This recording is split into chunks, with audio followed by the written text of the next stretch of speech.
Good morning all of you.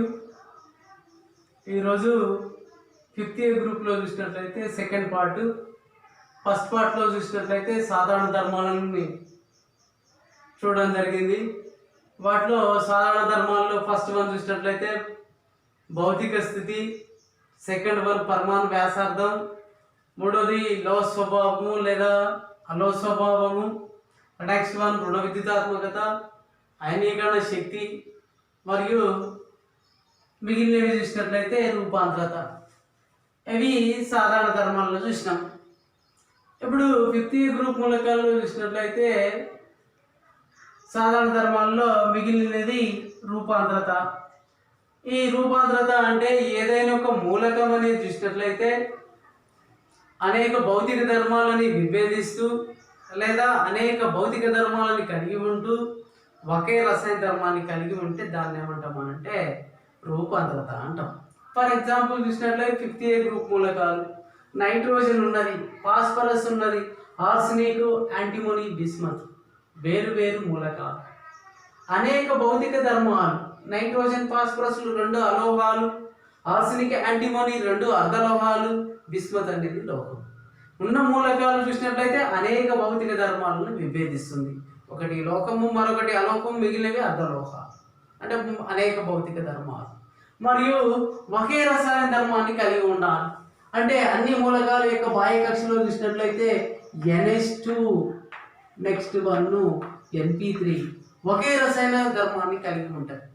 అలా కలిగి ఉంటే దాన్ని ఏమంటాము అంటే రూపాంతరత అంటుంటాం. ఈ రూపాంతరత ప్రకారం చూసినట్లయితే ఇక్కడ నైట్రోజన్ మూలకం అనేది రెండు రకాల రూపాంతరతను ప్రదర్శిస్తుంది. ఒకటి ఆల్ఫా నైట్రోజన్, రెండోది చూసినట్లయితేనేమో బీటా నైట్రోజన్. అదే నైట్రోజన్ మూలకము అనేది ఫాస్ఫరస్లు అనేవి రెండు అలోహాలు, ఆర్సెనిక్, యాంటిమనీ రెండు అర్ధలోహాలు, బిస్మత్ లోహం. అంటే నైట్రోజన్లో కుటుంబంలో ఉన్న మూలకాలు అనేక భౌతిక ధర్మాలను కలిగి ఉన్నది, ఒకే రసాయన ధర్మాన్ని కలిగి ఉంటే వాటిని ఏమంటాము అంటే రూపాంతరత అంటుంటాం. ఇది రూపాంతరత. ఇప్పుడు ఫిఫ్త్ ఇయర్ గ్రూప్ మూలకాల్లో నైట్రోజన్ రెండు రకాల రూపాంతరం ప్రదర్శించింది. ఒకటి ఆల్ఫా నైట్రోజన్, రెండోది బీటా నైట్రోజన్.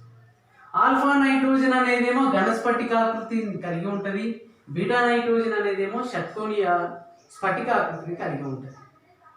ఇవి నైట్రోజన్ యొక్క రూపాంతరాలు. ఫాస్ఫరస్ మూలకం అనేది చూసినట్లయితే అనేక రూపాంతరాలను ప్రదర్శిస్తుంది. వాటిలో ముఖ్యమైనవి తెల్ల ఫాస్ఫరస్, ఎర్ర ఫాస్ఫరస్, ఆల్ఫా నల్ల ఫాస్ఫరస్, బీటా నల్ల ఫాస్ఫరస్ మరియు ఉదారంగు ఫాస్ఫరస్. ఈ ఫాస్ఫరస్లో చూసినట్లయితే ముఖ్యమైనవి మరి తెల్ల ఫాస్ఫరస్, ఎర్ర ఫాస్ఫరస్. తెల్ల ఫాస్ఫరస్ యొక్క చర్యాశీలత అనేది ఎర్ర ఫాస్ఫరస్తో పోల్చినప్పుడు ఎక్కువగా ఉంటుంది. కారణం ఏంటి అంటే తెల్ల ఫాస్ఫరస్లో ఫాస్ఫరస్ పరమాణువులు అనేవి ఒకదానితో ఒకటి విడివిడిగా, అంటే ఫాస్ఫరస్ పరమాణువులు అనేవి ఒకదానితో ఒకటి విడివిడిగా బంధాన్ని కలిగి ఉండి, నెక్స్ట్ బంధకోణం అనేది 60 డిగ్రీ సెంటీగ్రేడ్ కలిగి ఉండి అధిక ఒత్తిడికి లోనయ్యి బంధాన్ని విచ్ఛిత్తి చేయడానికి తక్కువ శక్తి అవసరం అవుతుంది. కానీ ఎర్ర ఫాస్ఫరస్లో ఫాస్ఫరస్ పరమాణువులు అనేవి ఒకదానితో ఒకటి కలిసి ఒక పెద్ద బృహదం నిర్మాణాన్ని ఏర్పరుస్తాయి. కాబట్టి దీంతో పోల్చినప్పుడు, అంటే ఎర్ర ఫాస్ఫరస్తో పోల్చినప్పుడు తెల్ల ఫాస్ఫరస్ యొక్క చర్యాశీలత ఎక్కువ ఉంటుంది. ఎందుకంటే ఎర్ర ఫాస్ఫరస్ పెద్ద బృహదం నిర్మాణాన్ని ఏర్పరుస్తుంది. ఈ ఎర్ర ఫాస్ఫరస్లో ఫాస్ఫరస్ పరమాణువుల మధ్య బంధాన్ని విచ్ఛిత్తి చేయడానికి ఎక్కువ శక్తి అవసరం అవుతుంది. కాబట్టి తెల్ల ఫాస్ఫరస్తో పోల్చినప్పుడు, ఎర్ర ఫాస్ఫరస్తో పోల్చినప్పుడు తెల్ల ఫాస్ఫరస్ యొక్క చర్యాశీలత అనేది ఎక్కువగా ఉంటుంది. ఇది రూపాంతరత యొక్క ధర్మము. నెక్స్ట్ ధర్మం చూసినట్లయితే క్యాటనేషన్ అంటే ఏంటి? ఒకే రకమైన మూలకాలు అనేవి పొడవైన గొలుసు శృంఖల నిర్మాణాన్ని మరియు వలయ నిర్మాణాన్ని ఏర్పరిస్తే వాటిని ఏమంటాము అంటే క్యాటనేషన్ అంటుంటాం. ఇక్కడ నైట్రోజన్ కుటుంబంలో లేదా ఫిఫ్త్ ఇయర్ గ్రూప్ మూలకాల్లో చూసినట్లయితే నైట్రోజన్ ఫాస్ఫరస్ మూలకాలు రెండు కూడా క్యాటనేషన్ని ప్రదర్శిస్తాయి. అంటే నైట్రోజన్ క్యాటనేషన్, నైట్రోజన్ పరమాణులు, ఫాస్ఫరస్ పరమాణులు అంటే బంధాన్ని పొడవైన గొలుసు శృంఖల నిర్మాణం లేదా వలయ నిర్మాణంలో ఏర్పరచాలి. అలా ఏర్పరిస్తే దాన్ని ఏమంటాము అంటే క్యాటనేషన్ అంటుంటాం. ఇక్కడ 5th A గ్రూప్ మూలకాల్లో చూసినట్లయితే నైట్రోజన్ మూలకం అనేది క్యాటనేషన్ ప్రదర్శిస్తుంది. ఈ క్యాటనేషన్లో ఫస్ట్ వన్ చూసినట్లయితే నైట్రోజన్ బాండ్ నైట్రోజన్ అంటే NH2 బాండ్ NH2, దీన్ని ఏమంటామంటే హైడ్రజీన్ అంటుంటాం. సెకండ్ వన్ చూసినట్లయితే హైడ్రోజోయిక్ ఆమ్లం N3H అంటే నైట్రోజన్ బాండ్ నైట్రోజన్ అంటే నైట్రోజన్ యొక్క క్యాటనైజేషన్ ఎబిలిటీ 3, దాన్ని హైడ్రోజోయిక్ ఆమ్లం అంటాం. రెండోది క్యాటనైజేషన్ ఎబిలిటీ 2 ఉన్నది, దాన్ని ఏమంటాము హైడ్రజీన్ అంటుంటాం. అంటే నైట్రోజన్ బాండ్ నైట్రోజన్, దాన్ని catenation. Next one phosphorus. Nitrogen అనేది రెండు ఉంటే దాన్ని ఏమో హైడ్రజీన్ అన్నాము. క్యాటనైజేషన్ ఎబిలిటీ 3 ఉంటేనేమో హైడ్రోజోయిక్ ఆమ్లం అన్నాము. Next one phosphorus. ఫాస్ఫరస్ యొక్క క్యాటనైజేషన్ ఎబిలిటీ ఓన్లీ 2 మాత్రమే, దాన్నే డైఫాస్ఫీన్ PS2 బాండ్ PS2, దీన్ని క్యాటనైజేషన్ అంటుంటాం.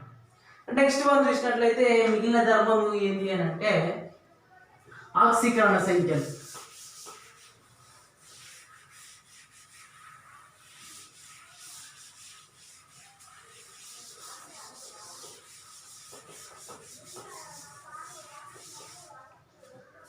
ఆక్సీకరణ సంఖ్యలు,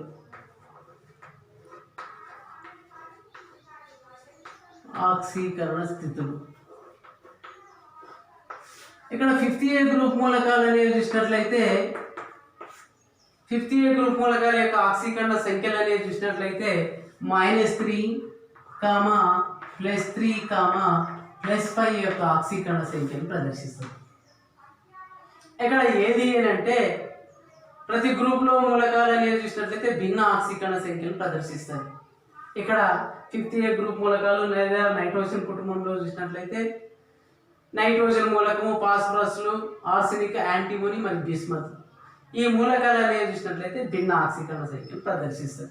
వాటిలో ఆక్సీకరణ సంఖ్యలు చూసినట్లయితే 5th A గ్రూప్ మూలకాలు -3, +3, +5 యొక్క ఆక్సీకరణ సంఖ్యను ప్రదర్శిస్తారు. గ్రూప్లో పైనుంచి కిందికి అనేది పరమాణు వ్యాసార్థం పెరుగుతుంది, లో స్వభావం అనేది పెరుగుతుంది. కాబట్టి ఇక్కడ చూసినట్లయితే -3 యొక్క ఆక్సీకరణ స్థిరత్వం అనేది తగ్గుతుంది, +5 యొక్క ఆక్సీకరణ స్థిరత్వం అనేది పెరుగుతుంది. కారణం ఏంటంటే జడ ఎలక్ట్రాన్ జంట స్వభావం. జడ ఎలక్ట్రాన్ జంట స్వభావం ప్రకారం చూసినట్లయితే +3 మరియు +5 యొక్క ఆక్సీకరణ స్థిరత్వం. ఇక్కడ లో స్వభావం పెరగడం వల్లనేమో -3 యొక్క ఆక్సీకరణ స్థితి లేదా రుణావేశం యొక్క విలువలు అనేవి గ్రూప్లో పైనుంచి కిందికి అనేది చూసినట్లయితే క్రమంగా తగ్గుతున్నాయి.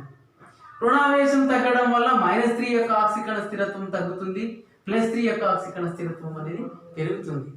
జడ ఎలక్ట్రాన్ జంట స్వభావం వల్ల +3 యొక్క ఆక్సీకరణ స్థిరత్వం పెరిగి +5 యొక్క ఆక్సీకరణ స్థిరత్వం అనేది +3 యొక్క స్థిరత్వం అనేది పెరిగి +5 యొక్క ఆక్సీకరణ స్థిరత్వం అనేది తగ్గుతుంది. ఇది ఆక్సీకరణ స్థితులు. ఫర్ ఎగ్జాంపుల్ చూసినట్లయితే అమోనియా ఉన్నది. అమోనియాలో చూసినట్లయితే నైట్రోజన్ యొక్క ఆక్సీకరణ స్థితి చూసినట్లయితే -3 అనుకుంది. నెక్స్ట్ వన్ NH2OH ఉన్నది లేదా N2 ఉన్నది. ఈ విధంగా చూసినట్లయితే వీటిలో చూసినట్లయితే భిన్న ఆక్సీకరణ సంఖ్యలు ప్రదర్శిస్తాయి. అంటే 5th A గ్రూప్ మూలకాల్లో చూసినట్లయితే గ్రూప్లో పైనుంచి కిందికి రుణ విద్యుతాత్మకత యొక్క విలువలు లేదా రుణావేశం యొక్క విలువలు అనేవి గ్రూప్లో పైనుంచి కిందికి తగ్గుతున్నవి. కావున తగ్గడం వలన -3 యొక్క ఆక్సీకరణ స్థిరత్వం అనేది తగ్గుతుంది. జడ ఎలక్ట్రాన్ జంట స్వభావం వలన +3 యొక్క ఆక్సీకరణ స్థిరత్వం అనేది పెరిగి +5 యొక్క ఆక్సీకరణ స్థిరత్వం అనేది తగ్గుతుంది. ఇక్కడ బిస్మత్ మూలకం ఉన్నది. బిస్మత్ మూలకం అనేది జడ ఎలక్ట్రాన్ జంట స్వభావం. జడ ఎలక్ట్రాన్ జంట స్వభావం అంటే ఏంటి?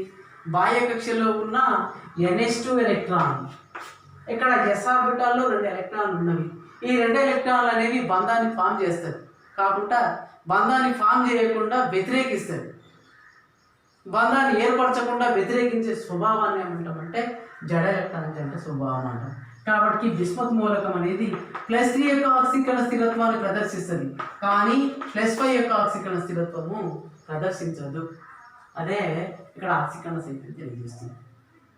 5th A గ్రూప్ మూలకాలు అనేవి -3, +3, +5 యొక్క ఆక్సీకరణ స్థితులను లేదా సంఖ్యలని కలిగి ఉంటుంది. గ్రూప్లో చూసినట్లయితే పై నుండి కిందికి అనేది రుణావేశం యొక్క విలువలు అనేవి తగ్గడం వలన -3 యొక్క -3 యొక్క స్థిరత్వం అనేది తగ్గుతుంది. జడ ఎలక్ట్రాన్ జంట స్వభావం వల్ల +3 యొక్క స్థిరత్వం అనేది తిరిగి +5 యొక్క స్థిరత్వం అనేది తగ్గుతుంది. విస్మత్ మూలకాల్లో చూసినట్లయితే విస్మత్ మూలకంలో +3 యొక్క స్థిరత్వం ఎక్కువ ఉంటుంది, +5 యొక్క స్థిరత్వం అనేది తగ్గుతుంటుంది. కారణం ఏంటంటే జడ ఎలక్ట్రాన్స్ జంట స్వభావం. 5th గ్రూప్ మూలకాల్లో అత్యధిక స్థిరత్వం కలిగిన ఆక్సీకరణ సంఖ్య ఎంత అంటే +3. ఇది +3 యొక్క ఆక్సీకరణ సంఖ్య. నెక్స్ట్ మనం చూసినట్లయితే ఇక్కడ నైట్రోజన్ మూలకము యొక్క అసంగత ధర్మాలు. ఇక్కడ చూసినట్లయితే నైట్రోజన్ యొక్క అసంగత ధర్మాలు. ఈ అసంగత ధర్మాలు చూసినట్లయితే ప్రతి గ్రూపులో చూసినట్లయితే ఫస్ట్ మూలకం అనేది అసంగత ధర్మాన్ని ప్రదర్శిస్తుంది. అసంగత ధర్మాన్ని ప్రదర్శించడానికి కారణం ఏంటంటే ప్రతి గ్రూప్లో చూసినట్లయితే ఫస్ట్ మూలకం అనేది అల్ప పరమాణు సంఖ్య. నెక్స్ట్ వన్ చూసినట్లయితే అధిక కేంద్రకావేశము, తక్కువ పరమాణు వ్యాసార్థము. నెక్స్ట్ వన్ చూసినట్లయితే అధిక అయనీకరణ ఎంథాల్పీ శక్తులు. మరియు బాహ్య కక్షలో చూసినట్లయితే డి ఆర్బిటాల్ లేకపోవడం వలన ఏం చేస్తుంది అంటే ప్రతి గ్రూపులో ఫస్ట్ మూలకం అనేది అసంగత ధర్మాన్ని ప్రదర్శిస్తుంది. ఇప్పుడు 5th గ్రూపులో చూసినట్లయితే నైట్రోజన్ మూలకం అనేది అసంగత ధర్మాన్ని ప్రదర్శిస్తుంది. ఈ అసంగత ధర్మాన్ని ప్రదర్శించడానికి కారణం ఏంటి అంటే నైట్రోజన్ యొక్క పరమాణు సంఖ్య 7, తక్కువ పరమాణు సంఖ్య, తక్కువ పరమాణు పరిమాణం. నెక్స్ట్ వన్ తక్కువ రుణావేశం. నెక్స్ట్ వన్ చూసినట్లయితే ఏముంటుంది అధిక కేంద్రకావేశం. నెక్స్ట్ వన్ అధిక అయనీకరణ ఎంథాల్పీ విలువలు. బాహ్య కక్షలో చూసినట్లయితే డి ఆర్బిటాలు లేకపోవడం వలన నైట్రోజన్ పరమాణు అనేది అసంగత ధర్మాన్ని ప్రదర్శిస్తుంది. ఫస్ట్ పాయింట్ అసంగత ధర్మాల్లో చూసినట్లయితే ఫస్ట్ వన్ నైట్రోజన్ చూసినట్లయితే అల్ప పరమాణు సంఖ్యను కలిగి ఉంటుంది. నెక్స్ట్ వన్ సెకండ్ పాయింట్ చూసినట్లయితే అధిక కేంద్రకావేశాన్ని కలిగి ఉంటుంది. నెక్స్ట్ వన్ చూసినట్లయితే నైట్రోజన్లో చూసినట్లయితే డి ఆర్బిటాల్ లేకపోవడం వల్ల డి ఆర్బిటాల్ని కలిగి ఉండకపోవడం వల్ల అసంగత ధర్మాన్ని ప్రదర్శిస్తుంది. నైట్రోజన్ పరమాణు అనేది మిగిలిన మూలకాలతో పోల్చినప్పుడు అత్యధిక క్యాటనేషన్ స్వభావం కలిగి ఉంటుంది. అంటే 2, 3ని కలిగి ఉంటుంది. మిగిలిన మూలకాలు అనేవి 1, 2 మాత్రమే కలిగి ఉంటుంది. నెక్స్ట్ వన్ నైట్రోజన్ పరమాణు మధ్య చూసినట్లయితే ఏం ఏర్పరుస్తుంది? నైట్రోజన్ పరమాణు మధ్యన ఏకబంధము, నైట్రోజన్ పరమాణు మధ్య ద్విబంధము మరియు నైట్రోజన్ పరమాణు మధ్యన త్రికబంధాన్ని ఏర్పరిచే స్వభావం కలిగి ఉంటుంది. మిగిలిన మూలకాల మధ్య చూసినట్లయితే ఓన్లీ ఏకబంధాన్ని మాత్రమే కలిగి ఉంటాయి. ఇవి నైట్రోజన్ మూలకం యొక్క అసంగత ధర్మాలు. నెక్స్ట్ వన్ చూసినట్లయితే రసాయన ధర్మాలు. 5th గ్రూప్ మూలకాల యొక్క రసాయన ధర్మాలు.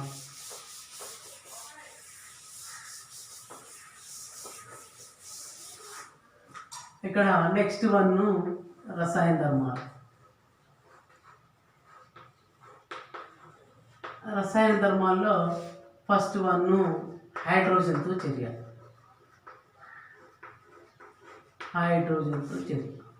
5th గ్రూప్ మూలకాలు అనేవి చూసినట్లయితే హైడ్రోజన్తో చర్య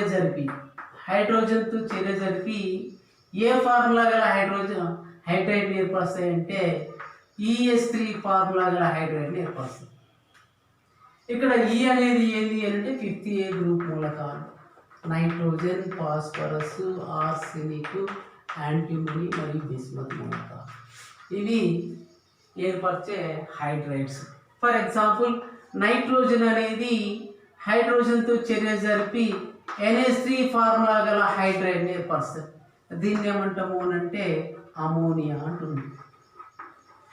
ఇది నైట్రోజన్ హైడ్రోజన్తో చర్య జరిపి అమోనియాని ఏర్పరిచింది. ఈ అమోనియా రంగు లేని ఘాటైన వాసన కలిగి ఉంటుంది. ఇక్కడ రంగు అనేది ఉండదు, రంగు లేని ఘాటైన వాసనని కలిగి ఉంటుంది. నెక్స్ట్ వన్ చూసినట్లయితే ఫాస్ఫరస్ మూలకం అనేది హైడ్రోజన్తో చర్య జరిపి ఏం ఏర్పరుస్తుంది అంటే ఫాస్ఫీన్ ఏర్పరుస్తుంది. TS3 దీన్ని ఏమంటామంటే పాస్పిన్ అంటుంది. పాస్పిన్ అనేది చూసినట్లయితే కుళ్ళిన చేపల వాసన కలిగి ఉంటుంది. కుళ్ళిన చేపల వాసన. నెక్స్ట్ మనం చూసినట్లయితే ఆర్సెనిక్. ఇక్కడ చూసినట్లయితే ఆర్సెనిక్ అనేది చూసినట్లయితే హైడ్రోజన్తో చేరేసరికి AH3 ఫార్ములా గల ఆర్సెనియా. ఇక్కడ చూసినట్లయితే ఆర్సెనియా ఏర్పడుతుంది. ఇది వెల్లుల్లి వాసనని కలిగి ఉంటుంది. వెల్లుల్లి వాసన కలిగి ఉంటుంది. నెక్స్ట్ మనం చూసినట్లయితే స్టిబియా SbS3 లేదా యాంటిమోని అనేది హైడ్రోజన్తో చేరేసరికి SbS3 ఫార్ములా గల హైడ్రైడ్ ఏర్పడుతుంది. దీన్ని స్టిబియా అంటుంటాం. స్టిబియా ఇది ప్రత్యేకమైన విషవాయువు. ఇది విషవాయు స్వభావాన్ని కలిగి ఉంటుంది. నెక్స్ట్ మనం బిస్మత్ మూలకం అనేది హైడ్రోజన్తో చేరేసరికి BiH3 ఫార్ములా గల బిస్మతియా ఏర్పడుతుంది. ఇక్కడ బిస్మతియా ఇది కూడా ఒక ప్రత్యేకమైన ధర్మాన్ని కలిగి ఉన్న విషవాయువు.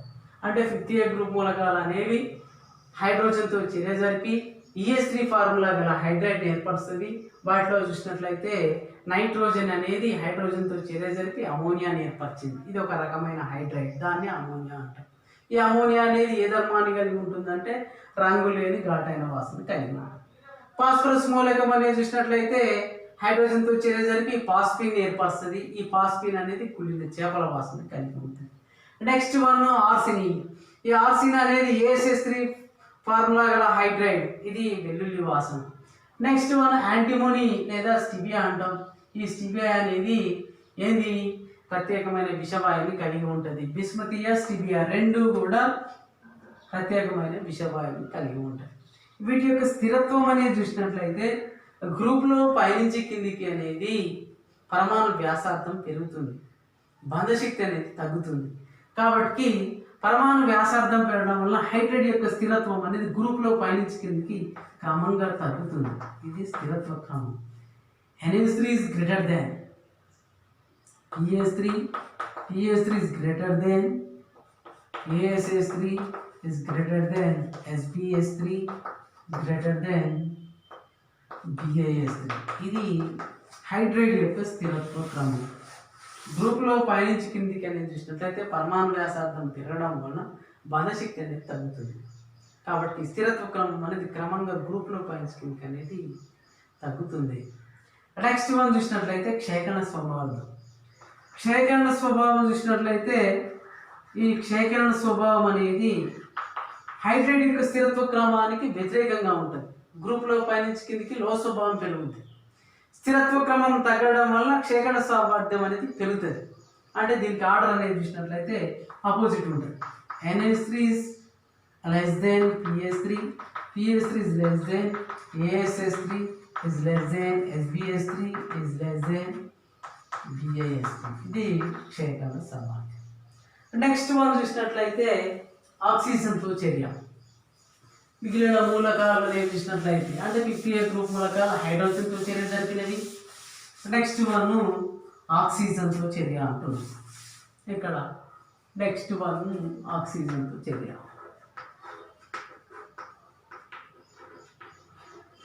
ఆక్సిజన్తో చర్య 50A గ్రూప్ మూలకాలు అనేవి ఆక్సిజన్తో చర్య జరిపి రెండు రకాల ఆక్సైడ్లు ఏర్పరుస్తుంది. U2O3 రకపు ఆక్సైడ్.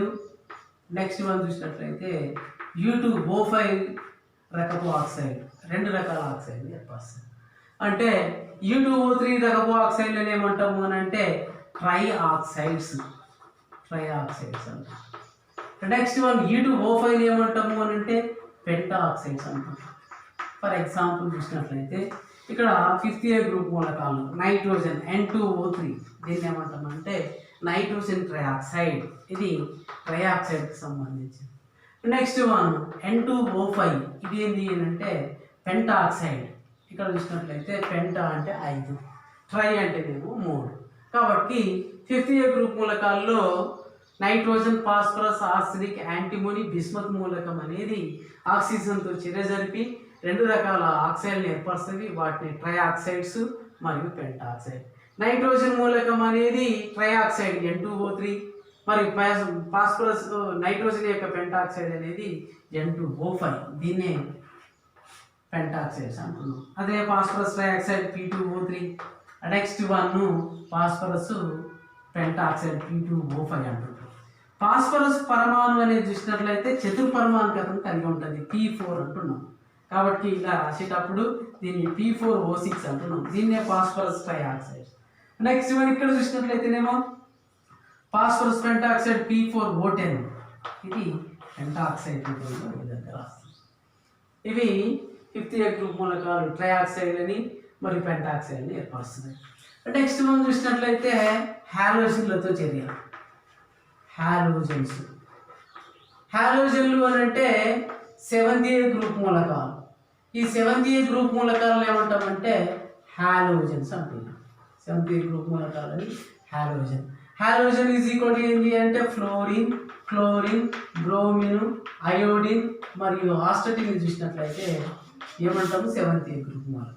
ఈ 7th గ్రూప్ మూలకాలతోటి ఏం చర్య జరుపుతున్నామంటే నైట్రోజన్, ఫాస్ఫరస్, ఆర్సెనిక్, యాంటిమోని, ఇవి అంటే 5th గ్రూప్ మూలకాలు అనేవి హాలోజన్లో చర్య జరిపి ఏం ఏర్పరుస్తాయి అంటే హాలైడ్స్ని ఏర్పరుస్తాయి. అంటే ఏది EX3 type, next one EX5 type ఏర్పరుస్తాయి. For example NCl3 nitrogen trichloride, next one PCl5 phosphorus pentachloride. ఈ విధంగా హాలోజన్ ఉంది ఆక్సిజన్లతోటి, నెక్స్ట్ వన్ హైడ్రోజన్ తోటి చర్య జరుపుతున్నవి 5th గ్రూప్ మూలకాలు. ఇవి 5th గ్రూప్ మూలకాల యొక్క సాధారణ ధర్మాలు మరియు రసాయన ధర్మాలు ఇంతవరకు ఈరోజు చెప్పడం జరిగింది. Thank you.